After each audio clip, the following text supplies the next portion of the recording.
Olá para todos, bem-vindos a mais um encontro. Hoje nós vamos continuar o estudo sobre energia e o tema é energia potencial elástica.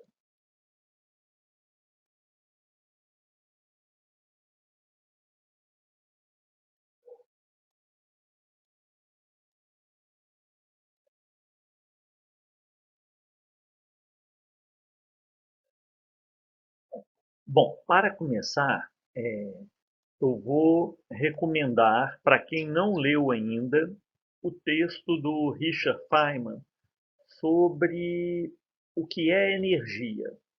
Tá? Esse texto pode ser encontrado nesse link mostrado aqui.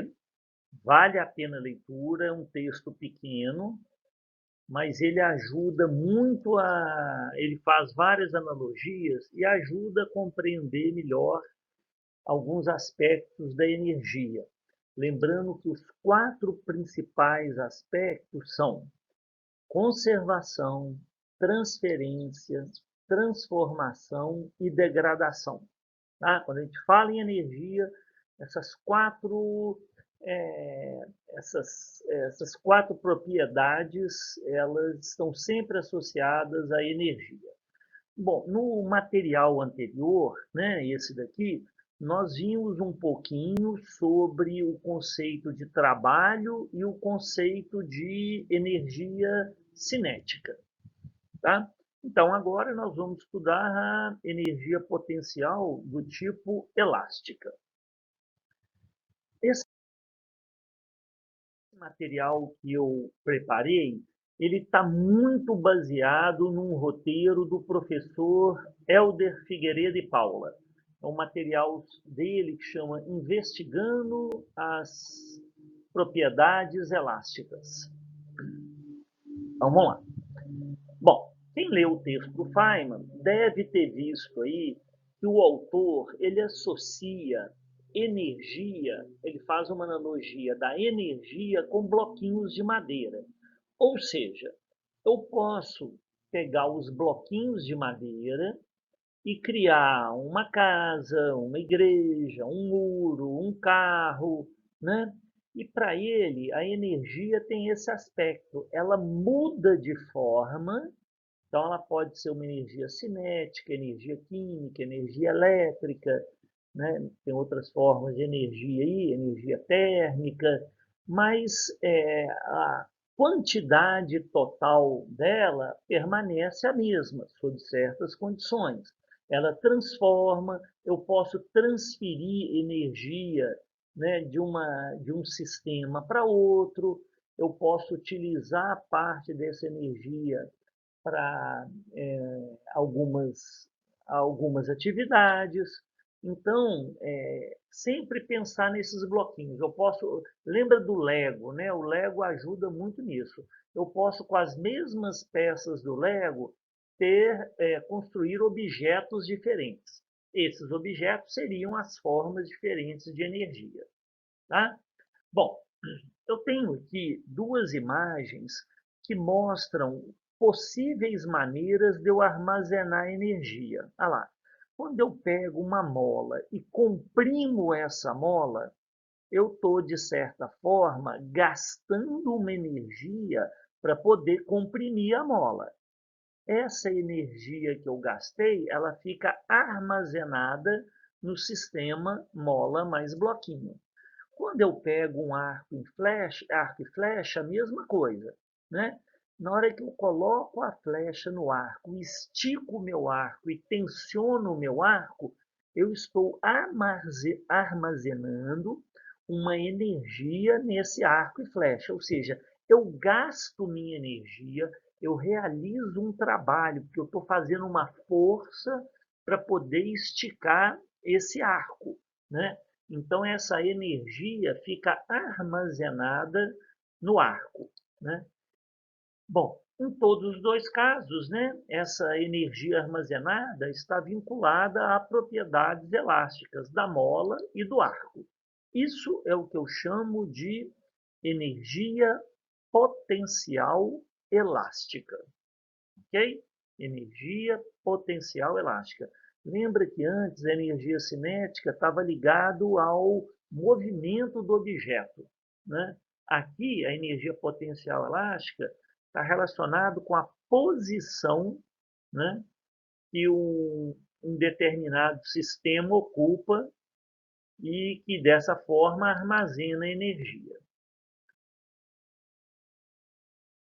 Bom, essa escultura aí do lado é a escultura de uma francesa, chama Camille Claudel.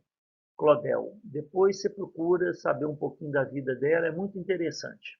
Bom, e isso tem um pouquinho a ver com o que a gente chama de artes plásticas e elásticas. Então vamos lá. Aqui, ó. Para poder conhecer um pouco das propriedades dos materiais, quando eu aplico uma força, quando um agente externo aplica uma força no material, né, grosso modo, ele pode sofrer dois comportamentos, ele pode ter dois comportamentos característicos, né?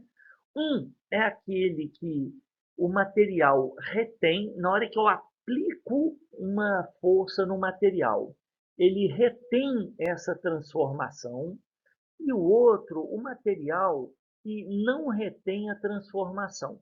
Então, imagina o seguinte, pega uma gominha dessas aí de colocar no cabelo, né? Na hora que eu aplico uma força na gominha, ela deforma. Se eu retiro essa força, ela volta no estado inicial. Então, eu falo que aquilo foi uma deformação elástica. Elástica. Agora, pega uma massinha dessas de brinquedo aí, né? Essas massinhas coloridas que tem. Né? Se eu aplico uma força nela, ela modifica a forma dela. Na hora que eu tiro a minha mão da massinha, ela continua com a forma, ela continua no estado deformado. Então, aquilo eu chamo de uma deformação plástica, que ela adquiriu uma nova forma depois que eu retirei a força. Certo? Então, esse é o sentido, né? Quando a gente fala em artista plástico, é aquilo. É aquele que pega o material, intervém no material e dá uma nova forma permanente a esse objeto. Tá? Então, nesse sentido, eu tenho artes plásticas. Bom, agora, gente, nós vamos trabalhar um pouquinho com uma simulação. Nós vamos pegar essa simulação aqui a respeito de molas, tá? E nós vamos fazer uma atividade com isso. Então, é importante você agora entrar nesse site, mexe aí adoidado na simulação, avacalha ela, coloca a mola, estica a mola e tal, e depois nós vamos fazer algumas atividades, tá? Mas então vamos dar uma olhadinha em como funciona essa simulação.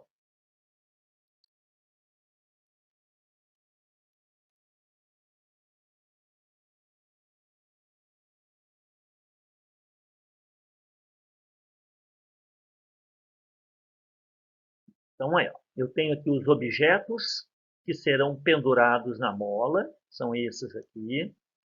Aqui eu regulo as propriedades da mola, se eu quero que ela fique mais dura ou mais macia, de um lado e do outro. São duas molas, aí nós vamos utilizar essas duas molas, né? Mola 1 e mola 2. E aqui eu tenho uma régua para poder realizar algumas medidas que vão ser necessárias. E por último, eu tenho esse botãozinho vermelho ao lado de cada mola, que é para parar a oscilação da mola, né? Porque senão ela fica vibrando aí direto. Bem, então essa simulação, ela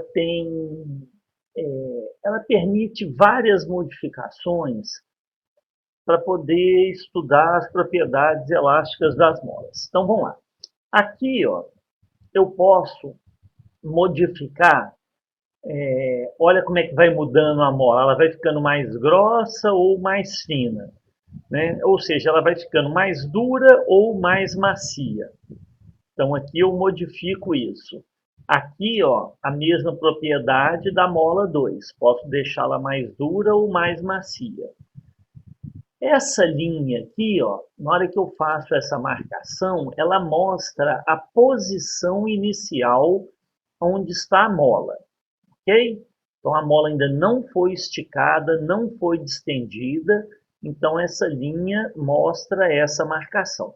Se eu pego um bloquinho aqui qualquer, ó, e penduro aqui na mola, ó, ela vai distender e começa a oscilar, né? E vai ficar oscilando aí indefinidamente, porque aqui nesse caso, a simulação ela não tem amortecimento, certo? Se eu quero que essa molinha pare, eu aperto esse botãozinho vermelho aqui, ó, ela para de oscilar na posição de equilíbrio dela, né? É como então se eu pegasse aqui, ó, vamos voltar aqui, ó. Se eu pegasse esse bloquinho, ó, se eu solto ele aqui, ele vai ficar oscilando, né? Mas se eu seguro, cadê o seu infeliz? Segura, peraí. Deixa eu parar ele aqui. Deixa eu fazer de novo aqui, ó. Se eu pego o bloquinho agora, ao invés de soltar, eu vou levando ele lentamente para baixo, ó. Opa, tá quase na posição de equilíbrio. E assim ainda não. Aí, ó. Pronto, está na posição de equilíbrio agora, né? Então, para evitar isso, né, você solta a molinha e aperta aqui, ó, o botão vermelho, ele já vai ficar na posição de equilíbrio. A mesma coisa com a mola 2, ó. Essa mola aqui, ó, repara que ela já é diferente. Ah, não, vamos pará-la de uma vez, ó. A posição é essa. Se eu quero marcar a posição de equilíbrio, eu clico aqui, ó, nessa caixinha, posição de equilíbrio, e ele marca aqui a linha verde. Então, aqui é o comprimento inicial da mola, aqui é o comprimento final. Essa diferença aqui, ó, é o que eu chamo de deformação da mola. Se eu quiser medir, basta eu pegar minha régua aqui ao lado, ó, e colocar aqui, ó, por exemplo, essa primeira mola, vamos mudar aqui, ó, vamos mudar um pouquinho aqui, tipo de mola, aqui, ó. Essa daqui está dando 9 centímetros aproximadamente, né? 9 centímetros não, aqui é 9 milímetros, desculpa. Peraí, que agora eu estou fazendo bobagem.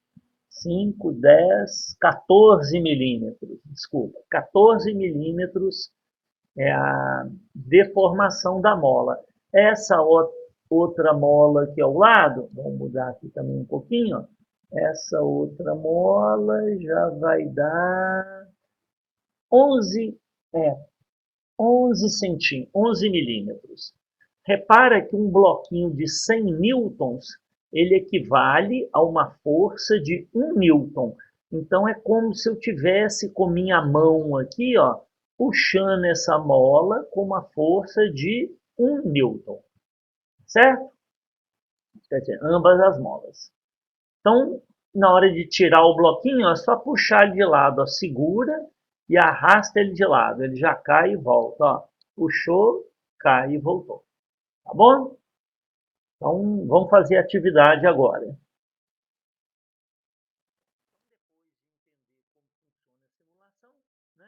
O que nós vamos fazer é o seguinte, olha, eu vou submeter cada uma das molas, mola 1 e mola 2, a diferentes forças, tá?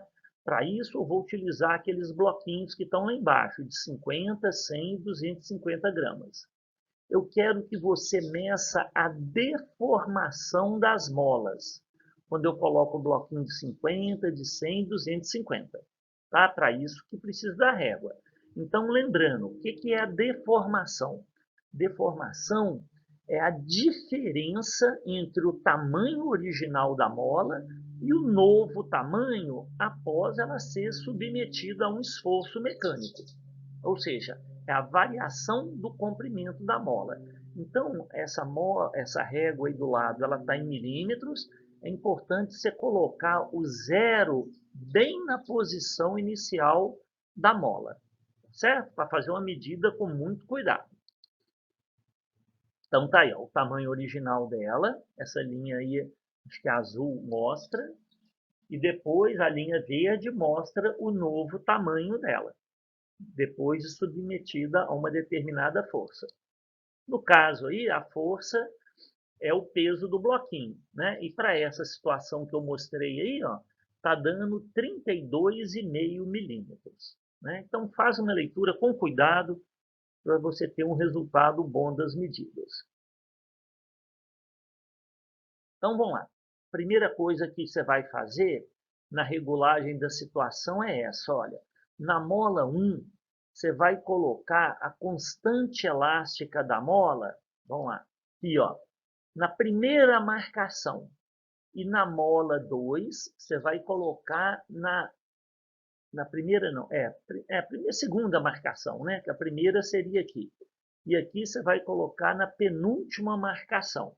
Repara que a mola 2 vai ficar grossona e a mola 1 vai ficar fininha. Né? Beleza?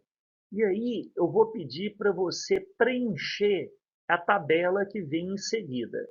Essa tabela vai ser o nosso exercício 1. Então, o exercício 1 já começa aqui. Não esqueça, está aqui, ó. Essa é a tabela que eu quero que você preencha. Mola 1, mola 2. Aqui são as massas, né? Aqui a força. Lembra que a força aqui, ó, no caso, a força que eu estou puxando a mola é dado pelo peso do próprio bloquinho. Cuidado que a massa aqui está em grama, você tem que passá-la para quilograma, quando você vai calcular o peso do bloquinho. Aqui você anota a deformação e essa coluna aqui vai ficar em branco por enquanto. Não preocupa com ela agora não. Depois, mais para frente, nós vamos trabalhar. Então, preencha esses dados aqui da mola 1 e esses dados da mola 2. Não esqueça depois de conferir com os colegas para ver se os valores estão próximos, né? Alguma diferença é tranquilo, né? De 1 milímetro, 2 milímetros. Mas dá uma conferida lá para poder verificar se vocês estão indo no mesmo caminho. Né?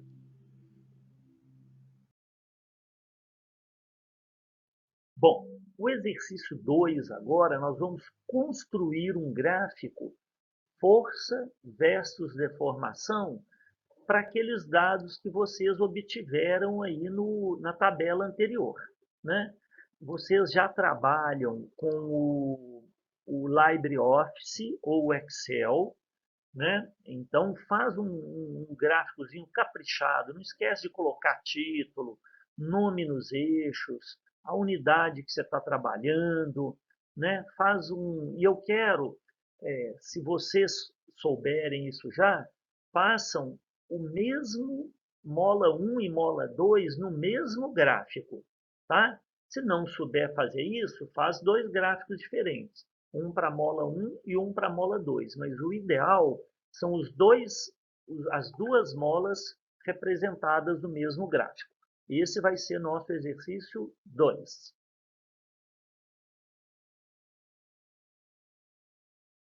Ó, o exercício 3, que vem logo em seguida, depois que você fizer o gráfico, se você fez, né, o gráfico bem feito, as medidas bem feitas e tudo, você deve ter obtido aí uma linha quase reta para esse gráfico.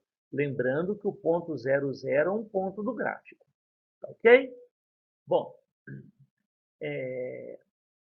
o que eu quero que você faça agora? Então, vamos lá. Você deve ter notado que as tabelas 1 e 2 possuem uma quarta coluna em branco. Vocês viram lá, né? Nessa coluna em branco, eu quero que você preencha essa coluna dividindo o valor força pela respectiva deformação para cada uma das linhas. Esse vai ser o nosso exercício 3. Tá? Bom,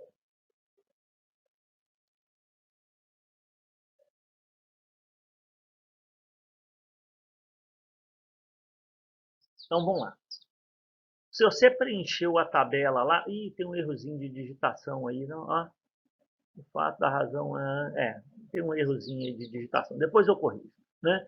Quando você fez a divisão lá, você deve ter encontrado um valor praticamente constante. Então, quando eu divido a força aplicada pela deformação, eu tenho um valor praticamente constante. Esse valor é chamado constante de elasticidade da mola e é representado pela letra K. Tá?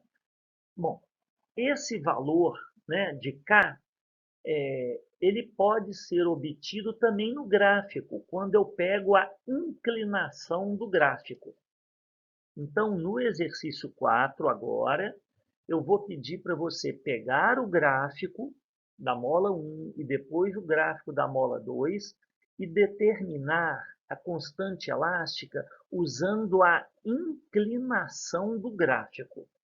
Se você não se recorda como você calcula a inclinação de uma reta, pesquisa lá no seu material de matemática que eu tenho certeza que você vai encontrar, tá? Ou então pega lá nossas anotações da parte cinemática, que eu mostrei para vocês já como você calcula a inclinação de uma reta. Esse vai ser nosso exercício 4. Então tá aí, ó. Você já calculou isso na tabela, ok? Pode anotar aqui. Eu quero que você agora calcule a inclinação de cada um dos gráficos.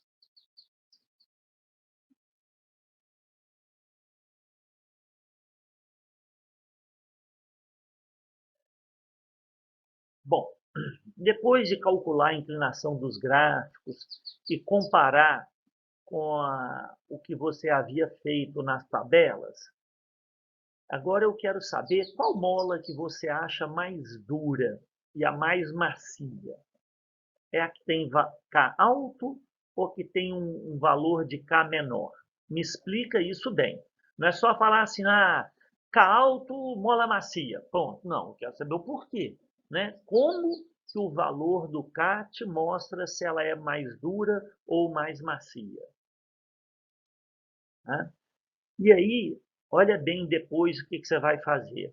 Você vai pegar agora as molas 1 e 2, do jeito que estavam na simulação, e vai pegar esse bloquinho azul aqui, ó, cuja massa é desconhecida. Eu não sei quanto que vale essa massa. Você vai pendurar ela primeiro na mola 1, encontra lá a deformação. Pendura ela na mola 2, encontra a deformação. E com isso, eu quero que você me fale qual é a massa desse bloquinho azul desconhecido aí. Tá bom?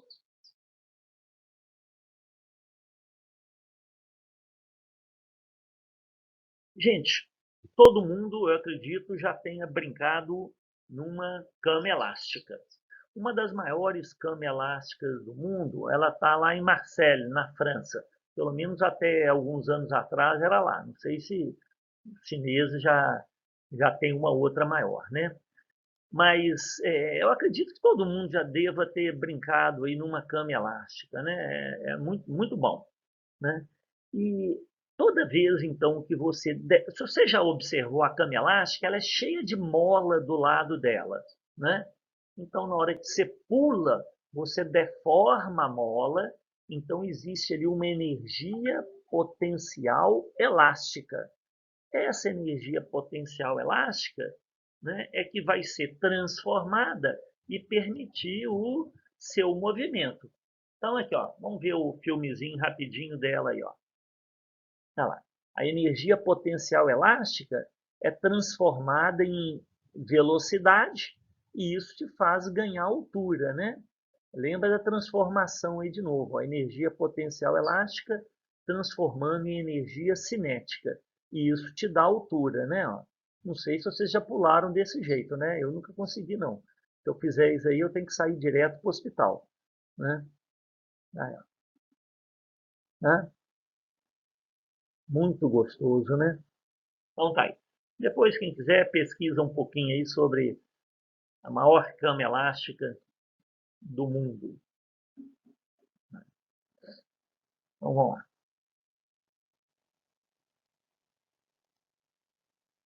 Bom,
Então tá aí, ó, brincando na cama elástica. Então, aí, o que eu chamo de energia potencial elástica, ela pode ser calculada por essa equação aí. Mais tarde eu vou justificar essa equação, tá? Então, a energia potencial elástica armazenada num sistema depende desses fatores. Primeiro, da constante elástica da mola, K. Okay? Depende da deformação que essa mola sofre. Repara que é bem razoável, né? Ó, quanto mais eu deformo a mola, mais energia eu gasto para esticar a mola, então mais energia fica armazenada na mola. A mesma coisa em relação a K, né? Aqui, ó. Quanto maior a constante elástica da mola, mais dura é essa mola. Então, mais energia eu gasto para poder esticar a mola, certo? Então, mais energia fica armazenada nela. No sistema internacional, ó, K é Newton por metro e a deformação é em metro. Então, ó, a energia potencial elástica vai ficar em Joule. Se o K tiver em Newton por metro, se o K tiver em Newton por metro e a deformação em metro, aqui a energia fica em Joule. Se você seguir aqui, ó, aqui eu peguei a unidade de K, Newton vezes metro. Aqui é deformação ao quadrado, metro ao quadrado. Cancela esse metro com esse aqui, fica Newton vezes metro. Newton vezes metro é o famoso Joule, ou Joule. Tá? Então, recapitulando, as molas elásticas seguem a lei de Hooke, né? Que é dado por Fe, força elástica, igual a K vezes X. Né? Então, força elástica é K vezes X. Para comprimir ou alongar uma mola, eu gasto energia, portanto, eu realizo um trabalho, a força realiza um trabalho, essa energia fica armazenada na mola. E essa energia armazenada, ela é calculada por essa relação, Kx2 sobre 2. Então, agora, os nossos agradáveis exercícios. Lembrando de sempre justificar da forma mais completa. Tomar cuidado com as unidades, verificar se minha resposta está coerente, se ela não está absurda. Ligo para um colega e discuto aí, tal, como é que quanto você achou, né? Aí,